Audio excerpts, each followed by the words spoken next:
avec le monde. Célèbre ce que Dieu te demande. Réjouissez-vous dans le Seigneur. Et vous serez accueillis. Écoutez-moi ce matin. Tu veux pas, tu vas mourir. Mais le problème c'est qu'il y aura beaucoup de surprises après la mort. Le problème c'est que beaucoup seront surpris après la mort. Parce qu'ils vont se retrouver dans un lieu où ils seront étonnés. Mais moi j'ai prêché, moi j'ai parti à l'église, moi j'ai fait ça. Et regardez, ça ne sauve pas. Celui qui est sauvé, c'est celui qui marche conformément à la parole de Dieu. La Bible dit, dans le livre de Romains 12, ne vous conformez pas au siècle présent. Le siècle présent c'est quoi? C'est ce que vous voyez aujourd'hui, où les femmes sont en mèche, les femmes sont en pantalon, les femmes sont en faux cils, faux cheveux, faux ongles. Mais tout ce qui est faux, c'est pour Satan. Toi, tu entends bien faux. Oh, la Bible dit, dans Jean 14, verset 6, je suis le chemin, la vérité. Jésus, c'est ce qui est vrai, la vérité. Mais toi, tu es dans le faux. Et tu vas là où ça? Au ciel. La Bible dit que rien d'impur ne rentre là-bas. Alléluia. Le ciel où tu vas aller là, rien d'impur ne rentre là-bas. C'est-à-dire que tout ce qui est faux, ça ne rentre pas au ciel. C'est ce qui est vrai qui rentre au ciel. Tout ce que je vous dis, c'est écrit dans votre Bible. Deutéronome dit quoi? La femme ne doit pas porter les vêtements des garçons. Où est-ce que c'est quitté vos pantalons? Pantalons de femmes, c'est quitté où? Abomination. Dans les années 50 à 60, c'est là que ces pantalons sont apparus. Parce que les femmes voulaient revendiquer leurs droits. Elles disent que nous aussi on peut prendre notre décision. Elles ont porté le pantalon de leur mari. C'est comme ça que les stylistes américains et français ont vu que ces choses-là, femmes pouvaient aussi porter. Et ils ont créé avec la pensée satanique pantalon de femme. Inspiration de la mer.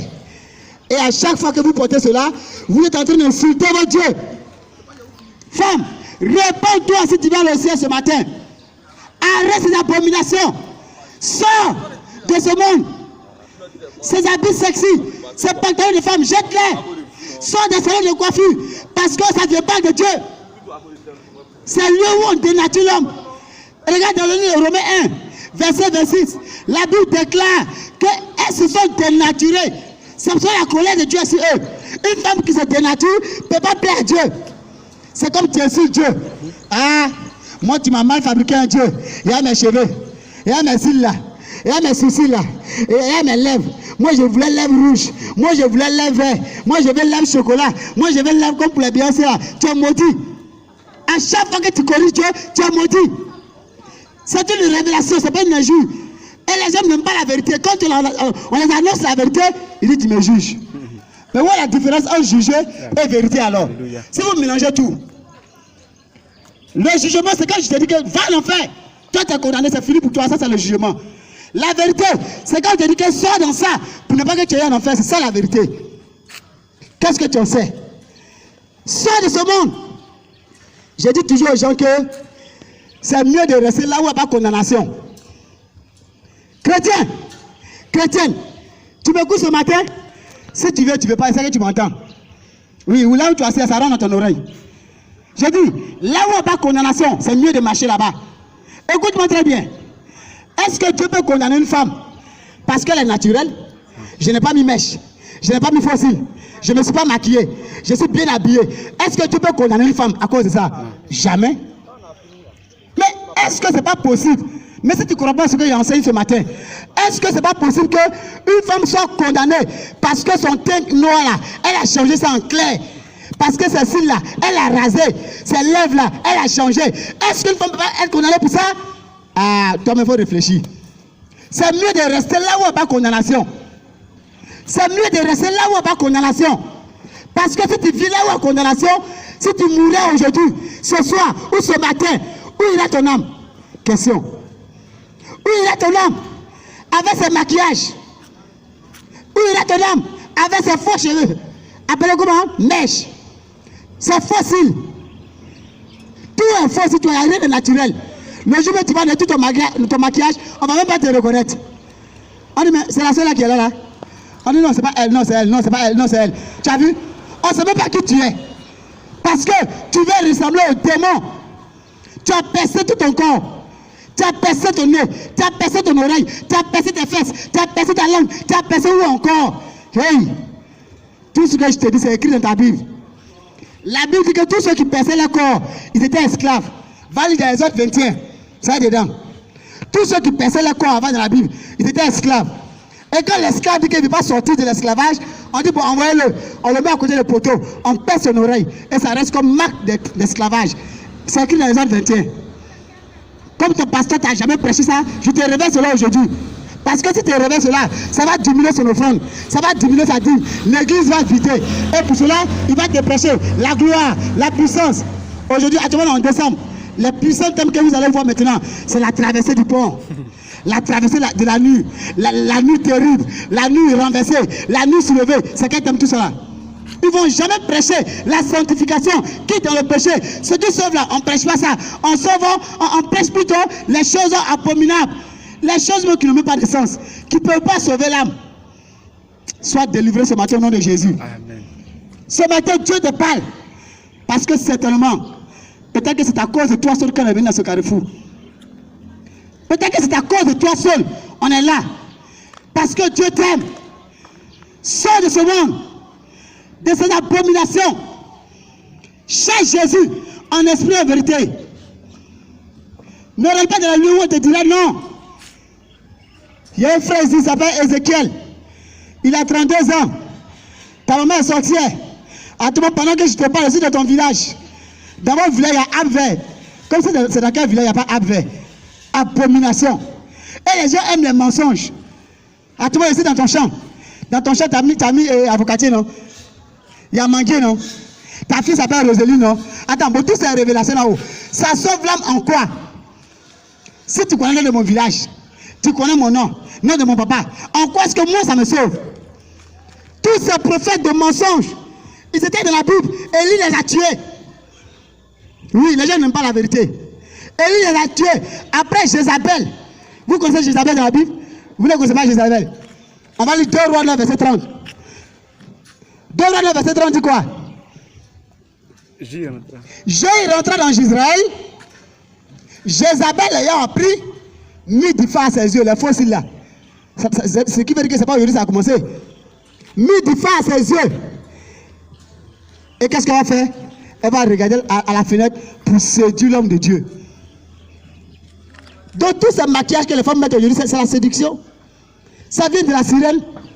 Maintenant vous vivez dans le péché, on ne vous dit pas de quitter dans le péché. On vous dit que vous allez voyager. Tu vas te marier. Tu vas avoir un enfant. Pendant que tu sois un mari des gens. Hey, sois délivré au nom de Jésus. On dit que tu seras prospère. Pendant que tu t'es envolé aussi bien. Tu t'en vas. Tu frappes. Oh, j'ai coupé le gaou. Regarde, tu t'es coupé toi-même. Parce que la Bible dit que tout ce qu'un homme va s'aimer, il va récolter. Il va récolter. Toi, qu'est-ce que tu es en train de s'aimer aujourd'hui? Tu sèmes le mensonge, tu sèmes le vol, l'impudicité, tu sèmes l'adultère. Ta femme ne te suffit pas. Ton mari ne te suffit pas. Tu vis dans l'adultère. La Bible dit que les adultères ne rentrent pas au ciel. Les impudiques ne rentrent pas au ciel. Les menteurs, les voleurs ne rentrent pas au ciel. Les escrocs, ce sont les gens d'ici. Mais tu vas à l'église, tu es comme eux.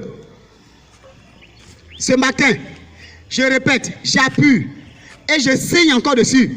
Je suis là pour le salut de ton âme. Je suis là pour que tu saches la vérité. La Bible dit que mon peuple périt par manque de connaissances. C'est parce que les gens ne sont pas enseignés. Ils vivent comme ils veulent.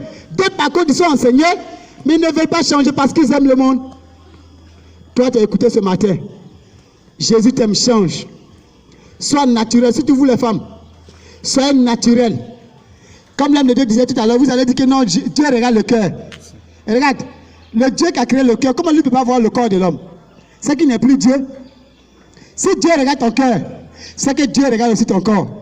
La Bible dit dans Matthieu que vous êtes la lumière du monde. Et qu'une ville qui est située sur une montagne ne peut pas se cacher. Donc ça dit que tu ne peux pas te cacher, c'est que c'est ton corps. Ce qui veut dire qu'on regarde ton accoutrement. Même ton habillement peut envoyer quelqu'un en enfer. La Bible dit déjà, regarde, avant quand on couche avec une femme, on a commis quoi? Adultère ou impudicité. Mais aujourd'hui, si tu convoites une femme seulement, tu as péché.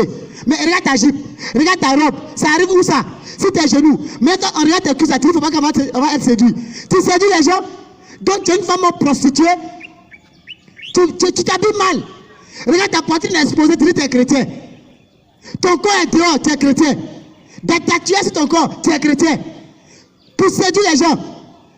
C'est vrai que physiquement, je ne couche pas avec toi. Mais en esprit, pendant que je te convoite, je suis en train de coucher avec toi. Et à cause de toi, je m'en vais en enfer. Toi, tu es chrétien comme ça. Tu penses que si je vais en enfer, toi, tu seras sauvé? Pendant que tu es en train de séduire les garçons, pendant que tu es en train de séduire les femmes sur la terre, pendant que tu aimes les choses abominables de ce monde, tu seras sauvé? Réponds-toi, toi qui écoutes ce matin. Sois un chrétien. Je n'ai pas dit va à l'église. Parce que beaucoup sont à l'église, mais ils sont en enfer. Beaucoup sont à l'église, mais ils sont en enfer. Beaucoup de pasteurs, les prophètes, les docteurs de la loi, ils ont enseigné dans les écoles de théologie, mais ils sont en enfer. Mais ce matin, je dis, sois un chrétien. Parce que le mot chrétien veut dire petit Christ. Éphésiens 5, verset 1. Soyez les imitateurs de Dieu comme les enfants bien-aimés. Est-ce que si Jésus c'était toi, à l'époque, si Jésus c'était toi, vraiment tu as habillé ce matin pour sortir, Jésus allait s'habiller comme ça? Comment faut réfléchir? Un beau garçon, Jésus a créé ton corps. Tu mets les tatouages dessus, les pommades bizarres, les savons bizarres. Tu portes culotte pour sortir. Et si c'était Jésus, est-ce que Jésus va porter culotte? Et puis ces poils-là sont dehors comme ça. Entre nous, si c'était Jésus, il allait s'habiller comme ça. Vous habillez mal. Si tu es chrétien, que c'est de toi que je parle, il faut changer. Si tu es chrétien aussi, que c'est de toi que je parle, il faut changer. Jésus t'aime. C'est pour cela qu'il envoie la lumière pour que tu sors des ténèbres. Si tu restes dans tes ténèbres, tu seras surpris. Et un jour, tu vas te rappeler que un mardi 22 décembre, quelqu'un était là dans une rue, tu l'appelais un fou. Il était en train de prêcher. Le fou là, c'était pour te sauver. Mais ce jour-là, tu as rejeté ce message. Si tu rejettes ce message, ça ne sera pas moi que tu vas rejeter, c'est Dieu que tu es en train de rejeter. Parce que Dieu t'a parlé ce matin. Sois naturel. Je l'appuie encore dessus. Sois naturel. Rester naturel, c'est de faire ce que Dieu n'a pas mis en place. Tous ces fêtes que vous partez fêter actuellement en décembre là, ça vient du diable. La seule fête que Dieu nous recommande, c'est la Pâque. Soyez naturel. Vous les femmes, restez tel que Dieu veut. Enlevez vos mèches, vos maquillages, vos cils, tout ce qu'il faut l'enlever. Soyez naturel. Même les talons des démons. Regardez les talons que vous portez quand ça vous fait marcher en haut là. C'est comme ça que les démons marchent. C'est la démarche des démons. Quand tu vois un démon en train de partir comme ça, c'est comme ça que les démons veulent que vous marchiez comme eux. Satan a mis tout en place pour que vous les ressembliez. C'est comme ça que les démons sont. Sois transformé et tu seras sauvé. Que Dieu te bénisse ce matin et que sa grâce soit sur toi. Tu es béni, tu es béni, tu es béni.